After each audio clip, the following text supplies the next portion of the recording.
এবছরের সরস্বতী পুজোয় আর কাঁপতে কাঁপতে অঞ্জলি দিতে হয়নি। দুপুর 12টায় পঞ্চমীর লাগ দিয়ে ব্রাহ্মণ দাদু চলে এসেছিল। সকাল সকাল আমি রেডি হয়ে নিয়েছিলাম এই কুর্তিটা পরে, কিন্তু সরস্বতী পুজো বলে কথা, শাড়ি না পরলে কি হয়?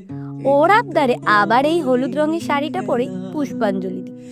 ওম প্রাণস্য অপ্রাণস্য জ্ঞানস্য শিবানে স্বাহা তারপর প্রসাদ খেয়ে আবার একটা শাড়ি পরে রেডি হয়ে নিয়েছিলাম সবাই মিলে ঘুরতে যাব বলে। কিন্তু সেই বাড়ি দিয়ে বেরাতে বেরাতে বিকাল 5টা বেজে গেছে। তারপর একটু ঘুরে খাওয়া দাওয়া করে বাড়ি চলে এসেছিলাম, কারণ এখনো আমাদের পুজো তো শেষ হয়নি। কালকের জন্য কিছু এনার্জি তো বাঁচিয়ে রাখতে হবে। মুক্তা যেমন শুক্তির বুকে, তেমনি মাতে তুমি আমার পরাণে, প্রেমের বিন্দু তুমি, শুধু তুমি।